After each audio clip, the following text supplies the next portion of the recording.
Good morning everyone. আমাদের আরও একটি দিন শুরু হচ্ছে সুন্দর একটি সকাল দিয়ে। তো প্রথমে আমাদের এখানে ব্রেকফাস্টে ছিল সুজির ঝাল সুজি, আর বোন এখানে রসুন পেঁয়াজ কাটছিল দুপুরে রান্নার জন্য।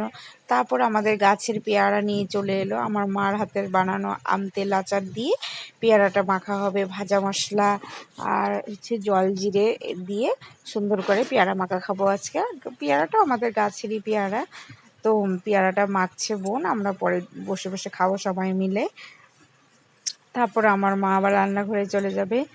মা এখন ডাল ফোড়ন দেবে, পেঁয়াজ কুচি, লঙ্কা কুচি আর হচ্ছে রসুন কুচি, শুকনো লঙ্কা দিয়ে ওই ফোড়নটা ভেজে ডালের মধ্যে দিয়ে দিবে।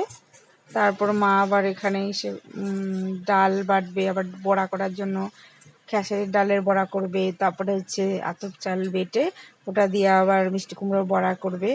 তো আজকে শুধু আমাদের খাওয়া দাওয়ারই ভিডিও, কারণ বেশি কাজকর্ম আমি না বেশি একটা ভিডিও করতে আমার ভালো লাগে না, তখন সেই জন্য ছোটো ছোটো করে ভিডিও দিচ্ছি। সব সময় না আমি না পারি না অত ভিডিও করতে। তারপরে আমার বাবু আবার দুপুরে খেতে আসার সময় বাজার থেকে ফুচকা নিয়ে এসেছিলো, তো আমরা অল্প ফুচকা খেয়ে নিলাম। আমি ফুচকা ভালোবাসি, তো ওই জন্য বাবু নিয়ে আসছিলো। তারপরে আমরা আবার 3:30-4টার সময় লাঞ্চ করতে বসলাম। তো এখানে আমাদের লাঞ্চ মেনুতে ছিল হচ্ছে মিষ্টি কুমড়োর বড়া, আর ছিল খেসারির ডালের বড়া, মিক্সড ডাল 5 মেশানো, আর ছিল মাছের একটু ঝোল। আর মাছের ঝোলটা মা কাঁচা লঙ্কা দিয়ে করেছিল, কারণ আমাদের বাড়িতে সবার একটু পেটের প্রবলেম চলছে, তাই শুকনো লঙ্কা দিয়ে করেনি, কোনো কালার ফালারও করেনি।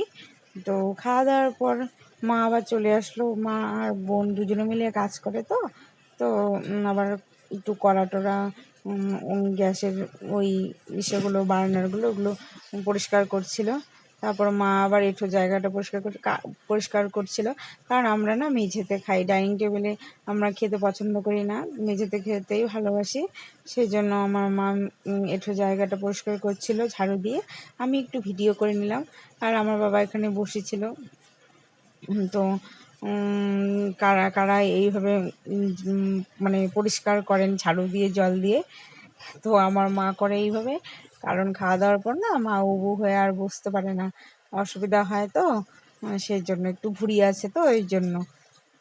তারপর আবার হচ্ছে আমাদের উঠোনটা একটু দেখিয়ে দিলাম। আমাদের বেশি বড় উঠোন না, ছোট্ট একটা উঠোন।